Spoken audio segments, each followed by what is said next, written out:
Hello, everybody, and welcome to today's Mike Ames show, where we are going to be looking at the secret to real networking. And I don't know if you've noticed, Mike Ames has decreased in age by about 25 years. It's because I'm actually joined by Pete today. Pete, it's going to be Pete and me. Hi, Pete. How you feeling? I'm okay, Kirsty. I felt better.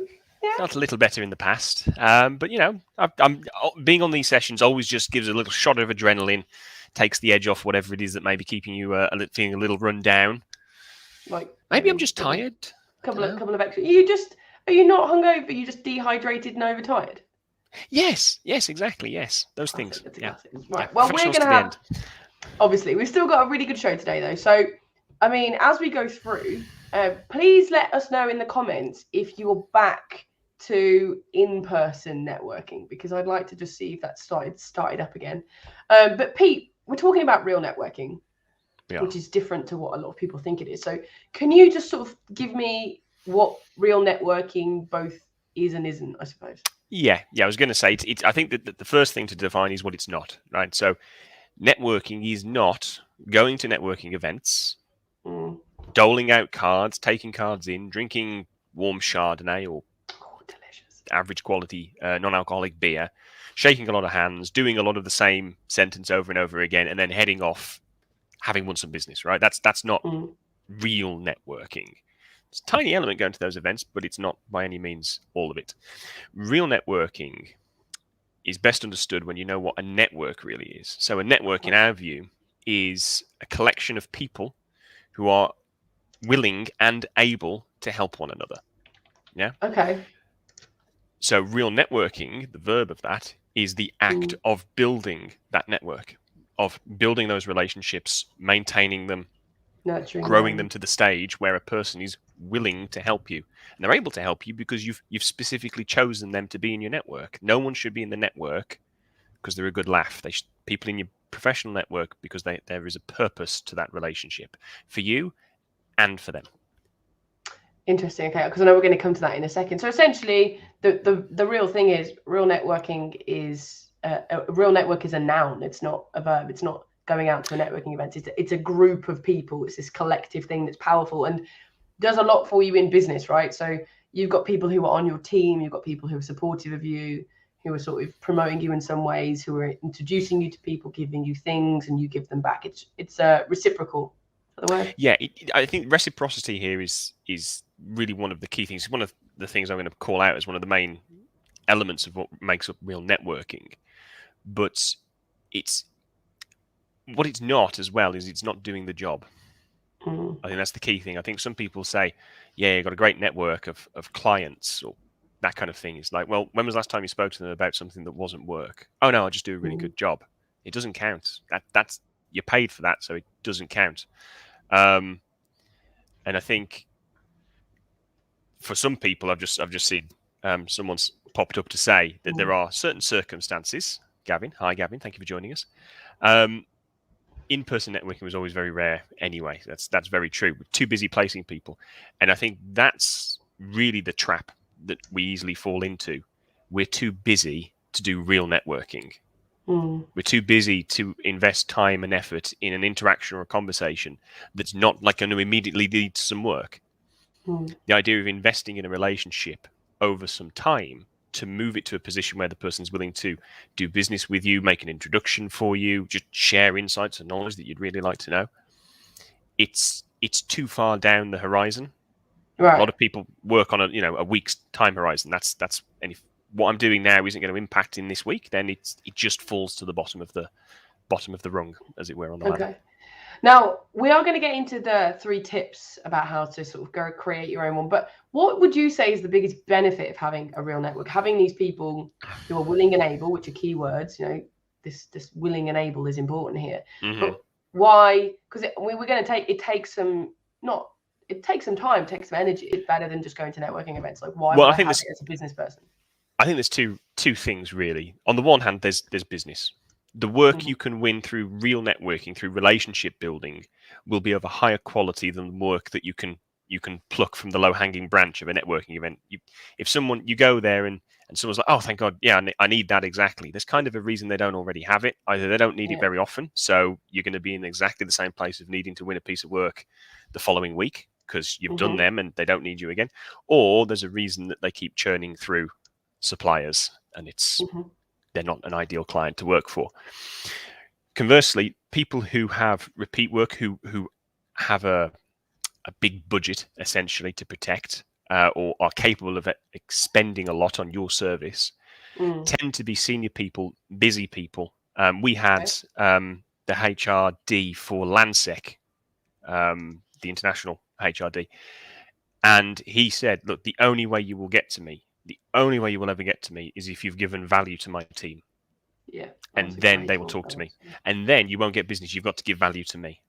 Yeah. Right. High level people with big budgets, with lots of work that you want, they don't just dole it out. You've got to win the relationship. So real networking wins you that kind of work, which is fabulous because it's the kind of work that just keeps rolling in. Then once you cross that line into receiving it, it just keeps coming and you can make predictable decisions then rather than starting every month with an empty dinner plate. Oh, nothing worse. Nothing worse. No. The other thing that it gets you is all the other people who aren't business. It gets you shortcuts. People in your network who are willing to help you and are able to help you can just do things faster for you. So you want to find something out, you go to your network, there's somebody who knows somebody, they do an introduction way quicker than trying to find that person yourself. People can refer for you, so they refer you in. So you have like this mini sales team acting on your behalf because they like you, they respect you. They choose you over other people who are probably similarly talented at doing the job, but because you are a likable guy or gal. Right. And therefore they feel comfortable introducing you to their client. Because if every time you get referred, someone's taking a risk on you. Yeah. And you've got to really they've got to get to know you to feel comfortable to do that. Before they're happy, the risk is gone. Okay, we're going to know the tips, and we've had a good point here from Gavin, which he said he's found that being a terrible networker has never stopped him being good at his job.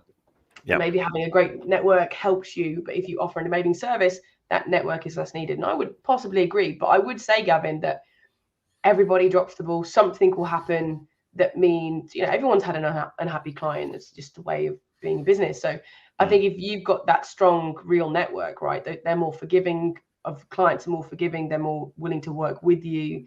That, not just going to strike you out because you're not just based on a money thing. It's based on a relationship with you, right? Yeah. And I think the better your product, the better your service, the more it screams at people, the easier it is to sell. So that's, having a great service always makes things easier. And that's absolutely true. I think a network just makes it faster. And there are certain people, I am one of these people. I don't buy off a cold call. I don't buy without an enormous amount of research. My go-to is to ask for a reference from somebody. There's a chunk of people like me in the world who the only way to approach us is to invest time and effort in a relationship with us. If you ever want our, custom, as it were. There's a bunch of people out there who are just kind of like Mike, who are just people. Like if you turn up and there's an immediate chemistry, you're in, right? So you don't need it. You can build a business. As sounds, Gavin, like you've made use of this. You can build a business based upon just that section of the world. But I think if you want to say, I want to choose exactly who I'm going to work with and feel comfortable that I can get to that position, then networking, building relationships, that's one of the most reliable ways. Okay, all right. Well, so I think we're all sold on why you would do it. So now let's talk about how you would do it. So we said that there's 3 simple tips. So what is the first tip? Okay, so number one, you have to focus. Okay. You have to focus on, I said willing and able, and that kind of tells you who you need to focus on. You need to look for people who are in a position, they have something you want. They are the decision maker on a piece of work, or they are a key influencer on a piece of work. They are aware, they just have knowledge that you wish to gain access to. There's a whole section of people in the world who aren't in positions of power, but they are incredibly informed about what's going on in an organization, how the other suppliers are operating. But you have to be able to sit down and say, right, they have something I want, and this is it. This is what I want from them. And then you have to be able to get them to willing. So they need to be someone you can add value to in turn. Right. So there may again, be people out there. Synchronicity, not synchronous. The begins with that. Synergy. Synergy, yes. Yeah, synergy. There's a synergy there. There's nothing worse than trying to create a relationship with someone where it's never going to work. Oil and water type thing. So those two things should influence who you aim at. They have something I want, and it is conceivable, it is achievable for me to form a relationship with them. I can't form a relationship with Bill Gates. I've got nothing he wants. He has something I want, tons of money, but I cannot form a relationship with him. I've got literally nothing to give him. So that's what you've got to think about. Focus, focus, focus. The other thing with focus, of course, is the one thing that every human, I think, on the planet is short of is time.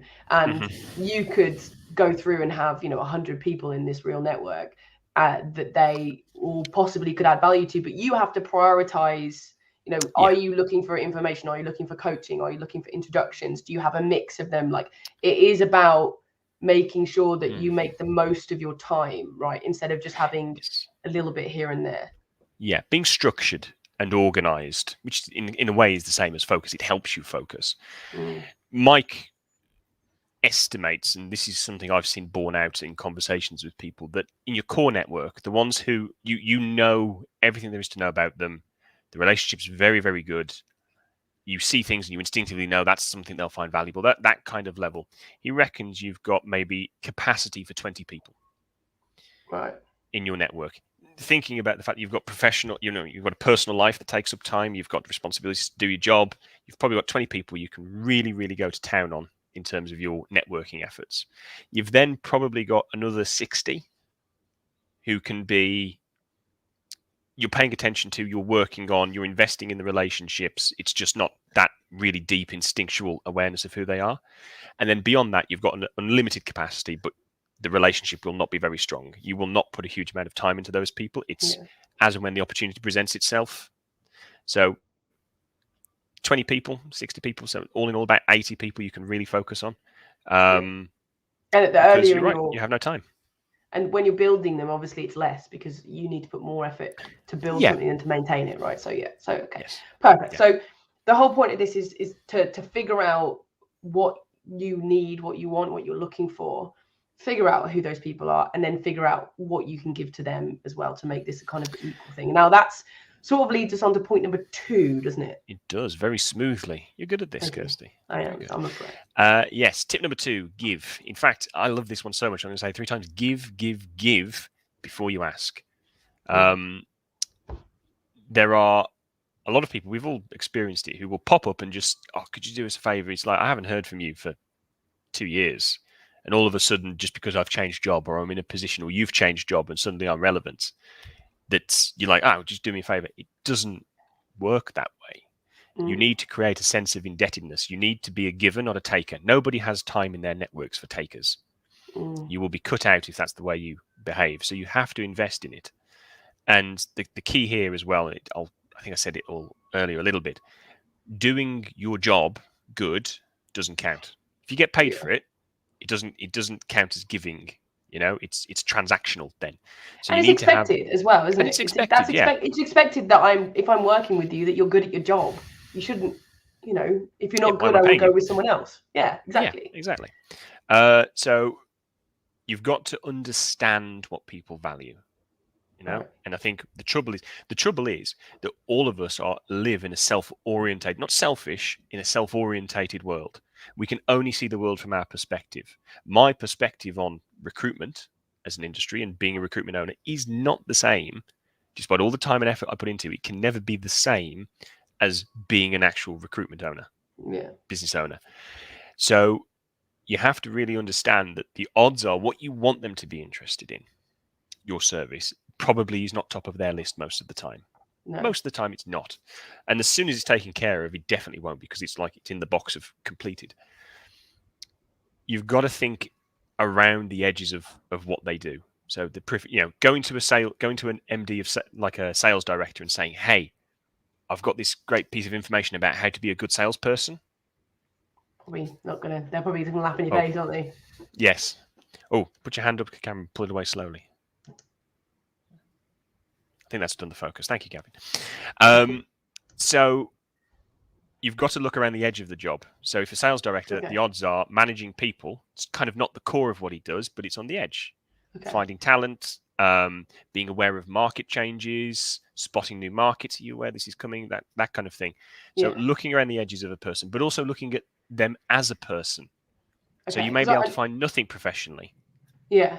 So the way that Mike always refers to it is a relationship bank account, right? So you always want to be in the black. That's how he says. So you want to add, but to do that, you have to know them, because you don't want to be giving them stuff that's incorrect, because then you're part of the problem and then you end up being more red than you do black. So it's about finding that stuff, but making sure that, because what happens is when you're balanced, if you give, a lot of people eventually they don't feel indebted, I suppose, but they sort of want to do something to equal it out. Do you think? Maybe? Yeah, people, yes, no, absolutely. There is a sense of that. People don't like being in a debt.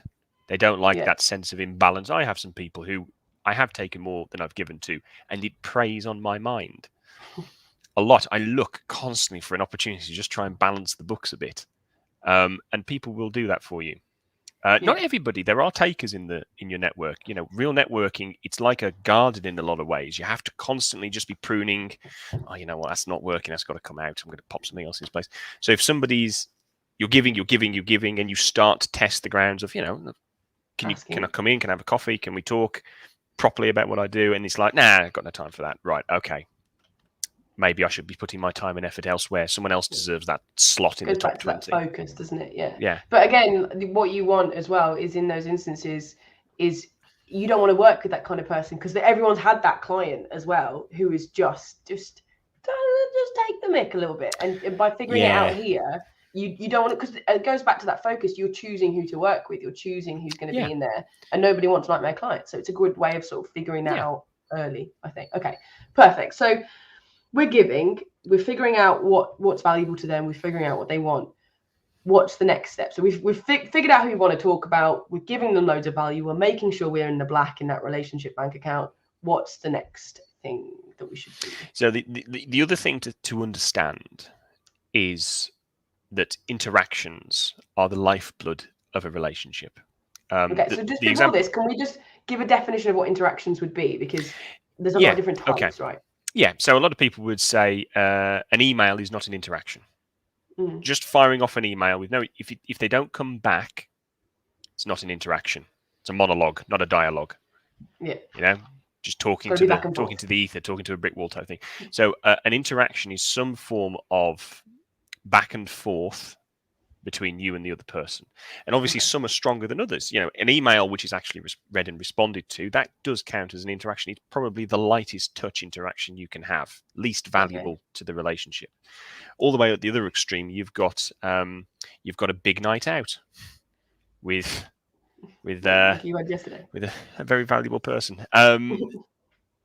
So, and in between, you've got various things, and the trickiness is balancing, because a big night out is very time intensive, has a big impact, but you can't just use nights out, big coffees, meetups, that kind of thing to drive relationships forward. So you've also got phone calls, you've got little text messages, WhatsApps, those kind of thing, and they should ideally contain an element of adding value.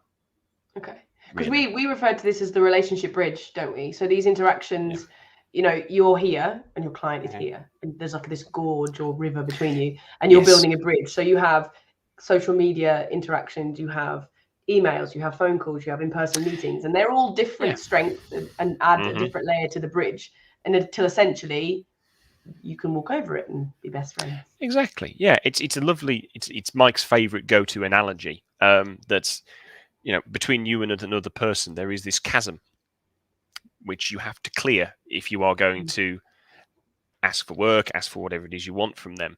Some people have a really big chasm. They're very standoffish initially, or they're very untrusting. So you have to work super hard to get a bridge, lots of interactions that is strong enough for you to walk over, strong enough for you to go, right, you trust me now. Can we start talking about what I would like to talk about? some people have like a really small chasm and you can just jump it. Now, that's where cold calling works. There's not many people in the world who have a need and are willing to buy, but if you ring enough people, you'll find them.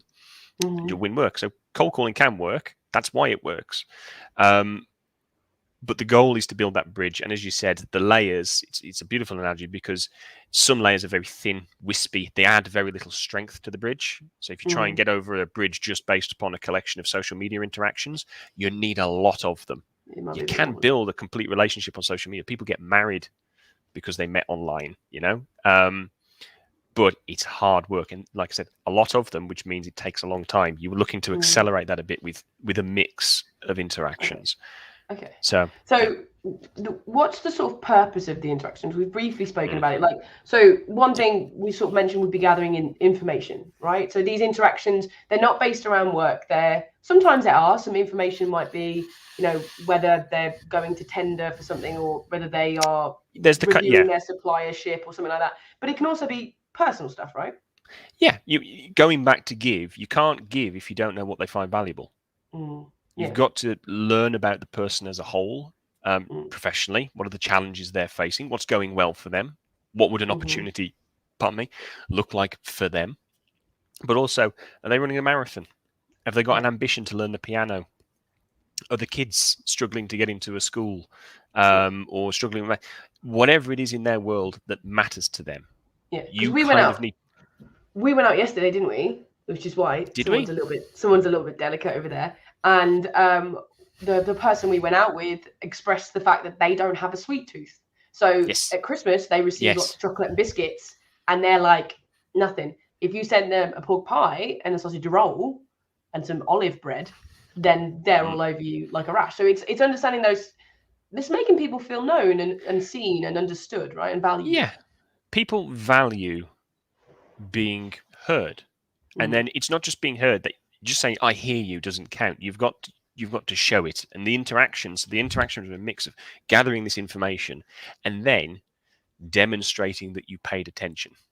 Right, so hey, listen, I was in a charity shop and I saw this beginner's guide to piano, and I remember that when I learned this was the book I used. It's fabulous. I got it for you.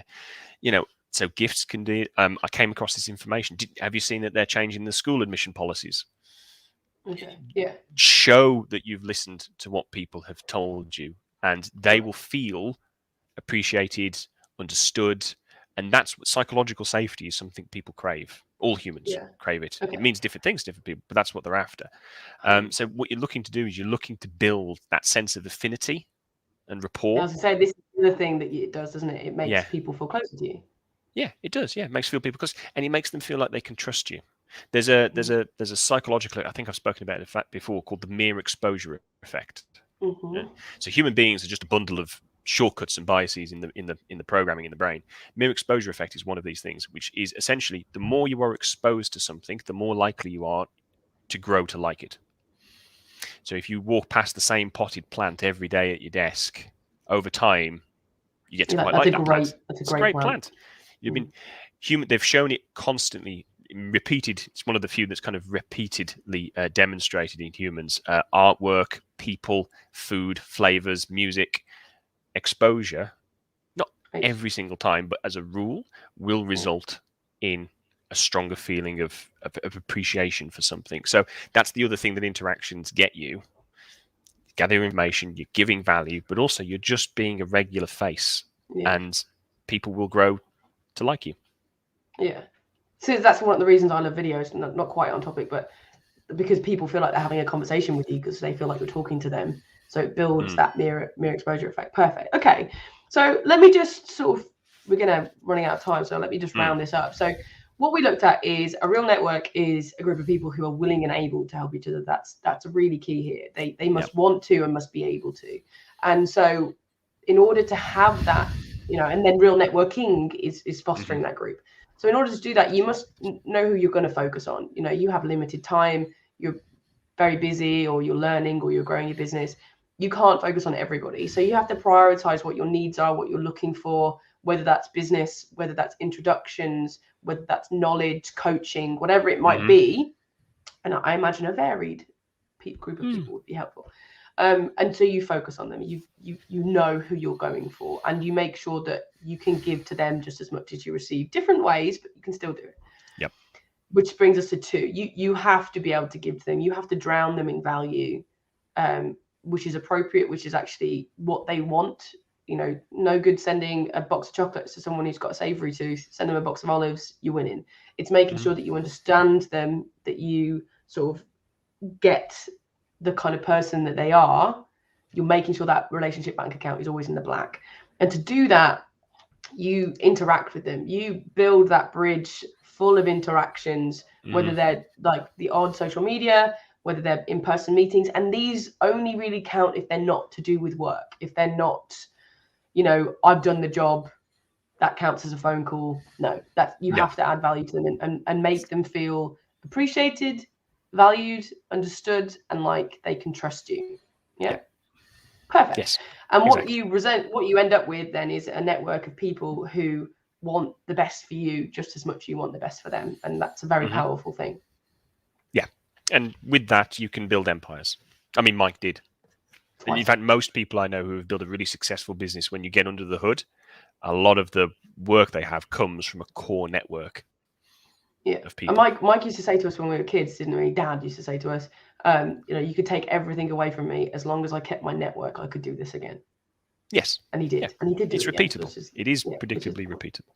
Okay, perfect. So you know how this show works. I like to make sure, so somebody's watching this and they think, okay, I've got a network, but it's not a real network. Or perhaps somebody's watching this and thinking, my team need a real network. Because junior people especially, it tends to be more ad hoc that they have networks. It's not intentional. So if I'm watching this and I have a team of people and I want them to have a real network, what's the sort of first thing that I should get them to do? Okay. Well, this tip is essentially the first part of a program I run. So I know this tip works because it's the reason we put it at the front is because I've seen the impact it has on people. And it's very simple. They need to list out their top 20. Is it 10? Well, top 10. Who's in your top 10? Now you've made me look foolish. I know, yeah. Who is in your top 10? Have them write it down. And then they have to write about that person. So what are their professional challenges? What are their professional opportunities? What do they want to achieve internally, externally, with their career, whatever it may be? What are their personal goals and ambitions? Do they want to run a marathon? Do they want to go on holiday? What are their hobbies? Write about a fully fleshed out person. And if there are any gaps, or if there is a blank sheet of paper and they go that they're an FD, that's all I kind of know, then they need to invest time and effort in understanding all of those things about that top 10. Once they have that, then they're going to be able to, it will become much easier for them to start recognizing opportunities to add value. And I've seen the impact that this focus has, because sometimes people realize, actually, I'm spending a lot of time networking, but I don't have a lot of people in my network who I would deem as my top 10. Yeah. You're working on the wrong people. You need to focus. Or they have their top 10, but it's a blank sheet of paper. You need to interact more. You need to learn more. Or I have a top 10, but I'm in the red with everybody in the relationship bank account. Well, you know what you need to do. You need to find ways to add value. And just as an added tip, I would say, if anybody's got junior people and they're trying to get them to do this, they don't have your years of experience to fall back on, your knowledge, your stories. So content that reflects the interests and the values of your target markets predictably is the easy way for them to start those relationships, get that ball rolling of, hey, got this, would you like to see it? Thought it might be valuable. No, oh, okay, well, that's no problem. Then what is valuable? Can we have a chat about that so I can understand? And all starts with that list because it gives them the focus. An amorphous blob of how do I build a network is too big a question. How do I get a stronger relationship with these 10 people? Much more achievable. It leads to action. As a leader, it gives you something to focus on as well. Like, let's talk about this person, or even if you just own your own business as well. Like, it's the common thing. Writing things down gives you focus, right? So writing them down makes it focus. So, well, Pete, I think that's been a fantastic show right there. Even though you've been a bit, delicate, I appreciate you doing this. So the adrenaline kicked in. I feel good now. You feel good. Gonna You're go for living your lunch. best life. Yeah, excellent. Yeah. So I want to say thank you to everybody who's been watching. I hope that you've got a lot of value around this, and let us know if you use this with your team. We always like to close the loop and see if people are using these tips. Thank you to Peter for being here, you magnificent beast. I am a magnificent beast. And thank you, Kirsty, for guiding me carefully through this journey. You're welcome. Ooh. You're welcome. And next week, I think we're going to be talking about social media, but not in a way that you would normally expect. Oh, wait, hold on a second. We've got one quick question before we go from Gavin. Very quick. How do you select 10 that fit all your current and future potential needs? So you don't. You can't. Your top 10 will constantly change. Yes, Gavin, that's why I'm fuzzy. It's the stink lines. Your top 10 will change constantly, and this is to get you started. I think I said earlier, you've actually got capacity in your top. You've got a top 20, which is where I plug that number from, and beyond that, you've got another 60 or so that you can be investing in. So you've got 80, and people will fall into that. They will fall out of it. Relationships run their course. You've both got what you wanted from the situation. It's time to move on. But the reason I say a top 10 is it gets you started. If your top 10 should be the ones that come free to mind, they should genuinely be the most valuable and important people. And therefore, getting that up and running is already a big step. Okay, perfect. I hope that answered your question, Gavin. And I hope that we will see you all next week. See you later. Bye.